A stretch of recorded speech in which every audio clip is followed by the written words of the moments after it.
क्या हो गया? मम्मी तो भूल ही गई थी। अरे उसका फोन आया था, मैंने कहा आप क्या ऑर्डर कर दिया इन लोगों ने। मैं कहा मेरी फिर जीभ ढीली होगी। क्या मेरी फिर जीभ ढीली होगी? जेब ढीली होगी। तुम्हारी नहीं होगी, आपकी हो गई। लायक बच्चे हैं हमारे, पैसे बहुत नालायक बच्चे हमारे, पैसे खर्च करते रहते हैं। मतलब 300 रुपये में से कुछ भी तादाद की तुक है, बिल्कुल बेकार चीज बाही आती है।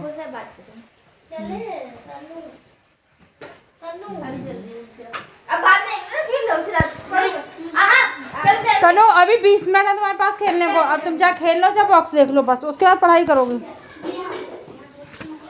तो बज रहे हैं शाम के कितने बज रहे? 6 बजने वाले, 5:45 हो रहे हैं। और हमने इसलिए वो रखा था बंद करके, क्योंकि हमें वो करना है। क्या करना है? आज हमने छुट्टी कर रखी है कोचिंग। बच्चों ने कहा था मैडम हम खिचड़ी खाएंगे, तो हम थोड़ा रिलैक्स मूड में हैं। वरना तो इस टाइम बिल्कुल टाइम नहीं होता है।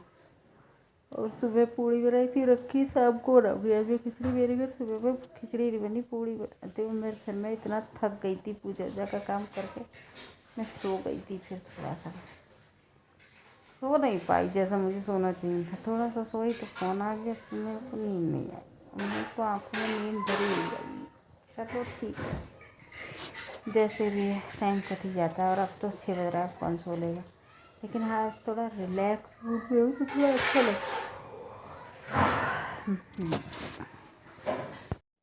हेलो एवरीवन, कैसे हैं आप सब? उम्मीद करते हैं आप सब बहुत स्वस्थ होंगे, अच्छे होंगे अपने घर पर।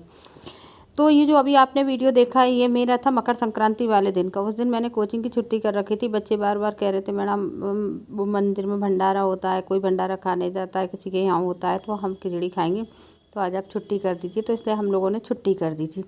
तो इसलिए 14 तारीख को सुबह में तो मेरे पास बहुत काम था, एकदम पूजा का सब सामान निकालना, पहुँचाना, ये सब करना। उसके बाद फिर मैं हो गई थी बिल्कुल खाली, तो मैं फिर सो गई थी, लेकिन सो नहीं पाई थी प्रॉपरली, वही बात मैं बता रही थी। और फिर ये अब वो जो भी वीडियो बची थी वो मैंने कल वाले उसमें ऐड कर दी थी। और अब ये है अगले दिन का वीडियो, जहाँ पर मैं बना रही थी मेथी, और आप देख रहे हो हल्की हल्की मेथी पीली सी पड़ रही। वो इसलिए पड़ रही, इतनी सारी सब्जियाँ ले आई थी, आपने खुद ही ब्लॉग में देखा होगा। इतनी सब्जियाँ ले तो मैं क्या क्या बनाती हूँ, कितना बनाती। अभी मेथी वहाँ रखी हुई थी, बहुत ज़्यादा पीली तो नहीं पड़ी, वरना मैं बनाती नहीं। हल्की हल्का सा पीलापन आ गया था, तो फिर मैंने इसको बिना साफ़ किया। और काफ़ी मेथी जो थोड़ी वैसी लग रही थी वो मैंने फेंक भी दी थी निकाल कर, और बाकी मैंने साफ़ करके इसको रख भी लिया था। तो अगर आप हंसी से इस तरीके से साग काटेंगे ना, तो बहुत जल्दी और बहुत बारीक कट जाता है। चाकू से थोड़ा सा कटता तो चाकू से भी जिनको आइडिया है वो काट लेंगे, लेकिन चाकू से टाइम थोड़ा सा ज़्यादा लगता है। और मतलब बारीक तो कट जाता है, जिसको एक्सपीरियंस होता है वो वैसे ही काम कर लेता है, लेकिन इस तरीके से काटो तो बहुत जल्दी और बहुत अच्छा कट जाता है। साग काट के रखा, उसके बाद फिर मैं आ गई थी आलू छील कर काट के रखने के लिए। और हालांकि साग ज़्यादा हो गया था, लेकिन फिर क्या करती, मैंने फिर ज़्यादा ऐसा ही बना दिया। मैंने कि सुबह तक काम करेगा और वो कर देगा, क्योंकि अगर मैं साग थोड़ा सा बनाती तो वो बच जाता, फिर वो और पीला पड़ जाता, ख़राब हो जाता। तो इसलिए मैंने पूरा ही साग यूज़ कर लिया था। साग हो तो काफ़ी गया था, लेकिन फिर क्या करती, मैं बचाती तो मैंने कहा रात को खाने में हो जाएगा और सुबह को नाश्ते में हो जाएगा। फिर मैंने किया भी यही था। फिर मैंने सुबह में थोड़ा सा मुझे मेथी जो है उसको उबाल के पराठे भी बना दिए थे, क्योंकि उसमें आलू बहुत कम रह गए थे और मेथी ज़्यादा हो गई थी, और ऐसा साग मेरे बच्चे बिल्कुल भी पसंद नहीं करते। तो यहाँ पर फिर ये अगले दिन का वीडियो है। यहाँ पर मैं सुबह उठ गई थी, और मैंने बिस्तर उठने को तो बहुत देर हो गई, क्योंकि तनु के पापा कॉलेज जा चुके हैं, और वहाँ पर मैंने उनको नाश्ता वगैरह दे दिया था, लेकिन बिस्तर रह गए थे। एकदम सुबह सुबह सारे काम निपटाना चाहूँ तो वो नहीं निपटा सकते, तो फिर मैंने कहा बिस्तर रह गया, लो मैं इसको भी निपटा दूँ। तो इनको नाश्ता वास्ता दे के, दूध वगैरह दे के, बच्चों को भी दूध दे के, उसके बाद फिर मैं बिस्तर का काम निपटाने लगी थी। और सुबह को ये बिस्तर का काम इस सर्दियों में बहुत बड़ा हो जाता है। बहुत बड़ा क्यों हो जाता है क्योंकि लिहाफ, कंबल, रजाई अलग अलग सब चीज़ें होती हैं। और फिर यहाँ पर ये बुक्स वगैरह फैली हुई होती है ना, तो मैं बुक्स को भी साथ के साथ समेट देती हूँ, क्योंकि ये फैला हुआ सामान अच्छा नहीं लगता। एक बार तो सुबह प्रॉपर क्लीनिंग होनी ही चाहिए। और मैं पूरी चादर को झाड़ के अच्छे से बिछाती हूँ। एकदम झाड़ के चादर को अच्छे से बिछा दूँ ना, तो एकदम लगता है कि हाँ बिस्तर नीट एंड क्लीन हुआ है। वरना इन दिनों में बिस्तर उठ ही कहाँ पाते हैं। क्यों नहीं उठ पाते? क्योंकि कोई ना कोई आके बैठ ही जाता, और खाली कोई बिना कंबल डाले या बिना रजाई डाले कोई बैठ नहीं सकता। फिर मैंने तनु को बुलाया, क्योंकि बार बार उधर उधर जाना पड़ रहा था, मेरा टाइम भी जा रहा था, बहुत दिक्कत भी हो रही थी, मेरे एक घुटने में दर्द भी बहुत हो रहा है। तो फिर मैंने तनु को बुलाया, फिर उसने कंबल को जल्दी जल्दी बिछवाया।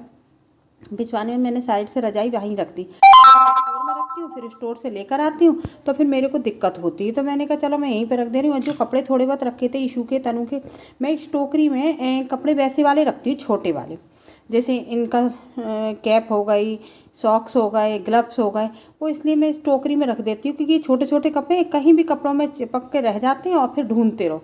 तो इसलिए मैं इस टोकरी को जब बच्चे निकालते हैं तो पूरी टोकरी में नीचे से, अगर किसी का कपड़ा निकलना है तो पूरा नीचे से निकालेंगे, साइड से ऐसे कर देंगे कि आप देख ही नहीं सकते। मतलब तो मैं इसलिए, ये तनु ईशू के छोटे छोटे कपड़े होते हैं, तो इसके कपड़ों की वैसे तो मैंने एक अलग ही अलमारी बना रखी है, लेकिन जब इधर उधर डाल देती है तो फिर वो उठा के समेट के रखनी ही पड़ती हैं। और फिर मैं ये स्वेटर वगैरह सब तय कर, इन दिनों में सच में कपड़ों का काम बहुत बड़ा होता है। ये कपड़े सबसे ज़्यादा इरिटेट करती हूँ। अब फिर भी पूछो ना घर पे किसी से, तो वो कहेगा मेरे पे तो कपड़े हैं ही नहीं, मेरे पे सर्दियों के नहीं है, मेरे पे गर्मियों के नहीं है, कि मेरे पे ये नहीं है, वो किसी पे कपड़े होते भी नहीं हैं।